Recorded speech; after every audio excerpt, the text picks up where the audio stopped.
clicou nesse vídeo porque provavelmente você é um advogado ou uma advogada e está aí na busca, nas trincheiras para se tornar um advogado melhor. É o seu caso? Quer saber? Eu vou compartilhar com você o que eu aprendi nesses 15 anos de experiência sendo advogada. Agora eu sou muito mais advogada empreendedora, mas por muitos e muitos anos eu fui só advogada. Fica aqui comigo depois da vinheta. Muito bem! Seja bem-vindo, bem-vinda! Advogada simplificadora. Que é isso? Esse canal aqui é para quem quer desburocratizar a vida. Seja advogado, não advogada. Quem sabe essas dicas, se você não é advogado, tá nesse vídeo, né? Então, quem sabe essas dicas também não te ajudam a se tornar um profissional melhor. Porque, na minha opinião, se aplica para qualquer profissional, entende? Ai, essa cadeira tá rangendo. Que é a minha outra cadeira. A minha outra cadeira o quê? A minha gata tá dormindo. Aí eu fico com dó de tirar ela da cadeira. Mãe de pet, né? Claro que tem as especificidades da advocacia, mas fica no vídeo que você não vai se arrepender. E aí, claro, né? Curte, comenta, compartilha. Se você quer saber como entrar em contato comigo, meus links de cursos, tudo na descrição, certo? Bora lá então. Bom, nesse vídeo eu vou falar sobre como se tornar um bom advogado do ponto de vista técnico, tá? Então, pra mim, o bom advogado é o advogado que entende a lei, profundamente a lei, que sabe se comunicar bem e que vai resolver o problema do cliente. É isso. Só que o que a gente vê hoje em dia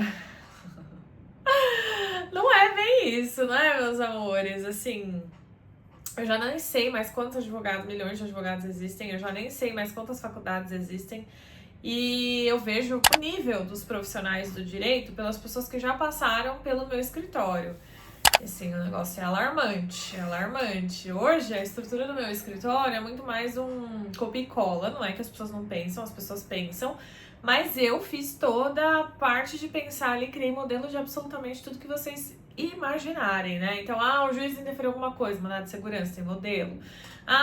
12/36, modelo. Então, acaba sendo assim, a pessoa vai aprender o raciocínio jurídico, mas sem saber, ela consegue fazer, porque é um copia e cola, é montar o quebra-cabeça. E eu vejo que, assim, gente, tem estagiário que não consegue fazer um copia e cola, não consegue analisar uma petição e falar o que eu tiro daqui, o que eu extraio. Falta interpretação de texto. Então, pra mim, a primeira coisa que precisa para um bom advogado, você precisa ler muito. Eu não acho que seja possível ser um bom advogado, uma boa advogada sem leitura. E aí, gente, eu não tô falando, por exemplo, do advogado que é muito bom só em se comunicar. Que alguém faz a tese, alguém resolve um problema e ele só vai lá sustentar no tribunal. Não tô falando desse tipo, eu tô falando assim, um bom advogado, contexto geral, né? Tô pensando na pessoa que vai ter o escritório dela ali autônomo, que precisa sustentar oralmente, que precisa fazer a peça, que precisa criar estratégia. Tô falando desse contexto. Porque uma coisa é você ser um bom comunicador, outra coisa é você ser um bom advogado e bom comunicador. São duas coisas diferentes. Então, a leitura, ela desenvolve muito a sua capacidade mental, né? Sua capacidade comunicativa. Então, você passa a se expressar melhor quando você é um leitor mais assíduo. E a capacidade cognitiva mesmo, de você concatenar as ideias, entende? Eu não acho, por exemplo, que se eu não fosse uma leitora assídua, eu conseguiria sentar aqui e começar a falar um monte de coisa sem nenhum script, porque eu não faço script. Eu tenho, no máximo, a ideia anotada aqui no meu Notion e olha lá. Então, a primeira questão é leitura. Precisa ser a leitura do direito? Não, leitura, né? A questão de estudar o direito, eu também acho que é um requisito importante para você ser um bom advogado, tanto que eu já falei algumas vezes aqui que eu li a CLT algumas vezes, em algum vídeo eu falei isso. Não sei se foi 2 ou 3 vezes, tipo, sabe alguma coisa, você vai ler a Bíblia inteira? Tem gente que lê a Bíblia inteira, né? Eu li a CLT inteira. Eu sou muito grata porque a faculdade que eu fiz me deu um suporte muito bom, era uma faculdade extremamente exigente, a nota para passar era assim 7. Se você tirasse as notas abaixo de 7, você ia pra exame, de exame pegava DP, eu nunca peguei nenhuma DP, eu sempre fui muito estudiosa, né? Então tem que sentar a bunda na cadeira e ler a lei, né? Aquele vade-mecum, infelizmente, ele tem que ser lido. E aí eu acho importante você se tornar também especialista em alguma coisa, porque quem sabe de tudo, no fim das contas, não sabe de nada. É aquela história, né? Você deixaria um clínico geral operar a sua cabeça? Provavelmente não. Então não tem como o advogado ser bom em tudo. Não tem como. Não tem como conhecer todas as nuances se você não se especializou em alguma coisa. Agora, se você já quer oferecer um serviço meia boca, tudo bem também, né? Vamos entender o que você quer primeiro. Outro fator que eu considero importantíssimo, que vai fazer você ter um diferencial com relação aos demais profissionais, é você sempre, em qualquer ocasião, se colocar no lugar da outra parte. Então, se eu estou por exemplo, reclamante, que eu faço trabalhista, eu sempre penso com a cabeça da empresa, porque daí eu consigo concatenar melhor as estratégias de defesa da empresa e aí como que eu vou, então, me livrar do que a empresa vai falar, entende? Se você não consegue ter essa mentalidade de se colocar no lugar do seu adversário, dificilmente você vai ser um advogado fora da curva. A mesma lógica se aplica para o pensamento do juiz. Eu tive o privilégio de fazer um curso de sentença, né? Porque na época que eu estava para magistratura, inclusive, o meu vídeo do porquê que eu deixei de até fazer prova, de seguir no caminho da magistratura para advogar. Mas esse período em que eu tive o privilégio de estudar como se estrutura uma sentença foi extremamente importante para o meu desenvolvimento como advogada, porque eu sei muito bem, profundamente, o ônus da prova, o que eu tenho que provar e o que eu não tenho que provar. Você nunca, anota isso, você nunca vai para uma audiência sem saber o que você tem que provar, o que você tem que fazer lá, porque o que eu vejo hoje em dia são advogados que chegam na audiência sem nem saber a história do próprio cliente. Meu Deus, não dá, sabe? Não dá. É vergonhoso. Então, entender a mente de um juiz, e para isso você pode fazer o uso de um estudo que se chama o estudo da jurimetria. Já ouviu falar sobre isso ou não? Aqui no meu escritório a gente usa a jurimetria em todas as peças, desde a petição inicial até um recurso.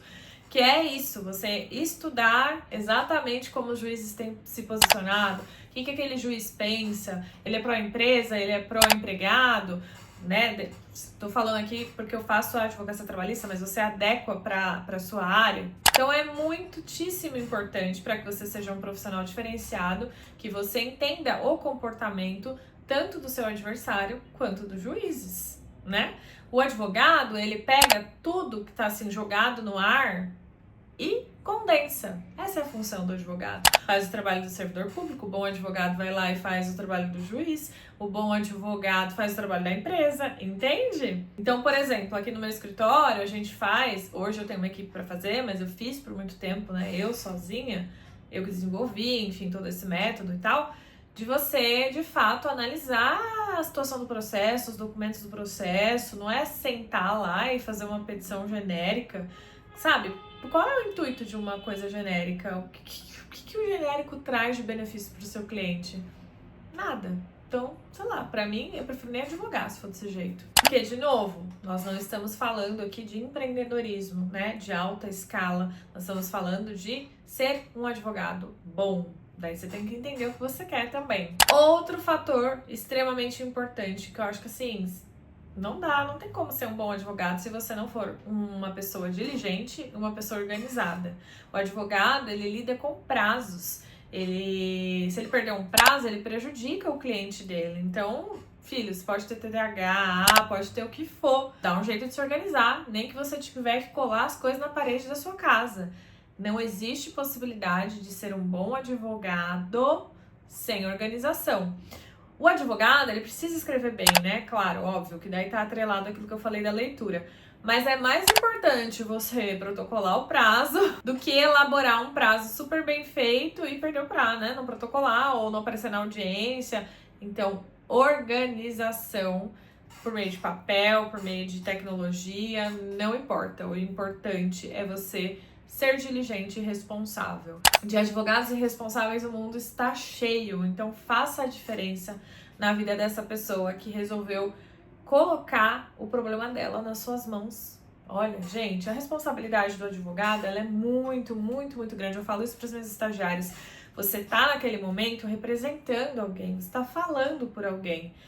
E aí, se você falar alguma coisa errada, você não tá se prejudicando porque você vai passar vergonha, você tá prejudicando a vida de outra pessoa. Então, se você tem caráter e tudo mais, você vai se esforçar para ser um bom advogado e, portanto, uma pessoa organizada. E por fim, mas não menos importante, para você ser um bom advogado, você precisa estudar muito. Mas, gente, muito, colocam muito com letras aqui, o O várias vezes.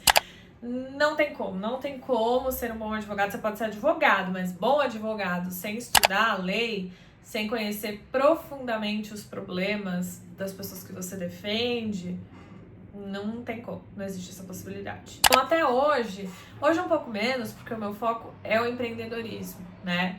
E aí todas as peças, toda a estrutura processual, isso já está desenvolvido dentro do escritório. Mas para isso ter se desenvolvido, eu passei muitos anos com a bunda na cadeira estudando, gente, em trem, metrô, lendo lei, né? Porque não é só passar na OAB, a OAB é o primeiro desafio da sua carreira. Depois você vai sentar na frente de um juiz e você vai ter a sensação que você não sabe absolutamente nada. Porque a prática é completamente diferente, entende? E, eu vou até complementar com bônus aqui um fator importante. Para você ser um bom advogado, não é que você não pode ter medo, mas você tem que ser corajoso. Tem que ser corajoso e cara de pau. E não aceitar o não. Eu sempre falo isso aqui para as minhas estagiárias, né? Que às vezes elas voltam uma coisa, não consigo fazer, não sei fazer. Gente, não existe não para advogado. A única palavra que não pode existir no vocabulário de um advogado é o não. Não tem como, não resolve, não tem jeito. O advogado vai dar um jeito. Ele faz a dança da chuva e faz o negócio acontecer. Entende? Então é óbvio que o advogado precisa de inteligência emocional também. Por quê? Porque infelizmente, meus amores, somos odiados por todos, odiados pelos juízes, odiados até às vezes até pelo cliente, odiado pela empresa ou pela oposição, né, quando você tá do outro lado ali, odiado pela sociedade, porque todo mundo acha que advogado é pilantra. Então também tem que ter essa inteligência emocional de resistir ao ódio que infelizmente você vai experimentar na sua vida profissional. Mas aí, meus amores, o que a gente faz? A gente faz do suco, como é que é? Do suco uma limonada? Do limão uma limonada? Esse é o ditado da vida do advogado, né? Te entregaram lá problemas, vai transformar o quê? Esse problema em dinheiro, solução! E esses são os segredos. Se você pensou em mais coisa aí, coloca aqui nos comentários também pra gente confabular juntos sobre isso, né? Sobre o que é, qual é o segredo para você se tornar um excelente advogado. E modéstia à parte, hoje eu não tenho modéstia mesmo de falar que sim, eu sou muito boa no que eu faço e eu sei disso porque comi muita terra, né, amores? Li muita lei ali, ó, fiquei muito com a cara no vadimeco, fui humilhada por muitos juízes. Até chegar aqui, onde nós estamos. Então, me conta a sua história também, você tá no começo, no fim da carreira, ou no fim não, né? Tá no começo, no meio da carreira. E como tem sido aí pra você ser advogado? Eu vou gostar de saber, quem sabe a gente não faz um outro vídeo, né? Falando sobre a vida do advogado, que eu gosto também. Se cuida, um beijo da Jade, até o próximo vídeo.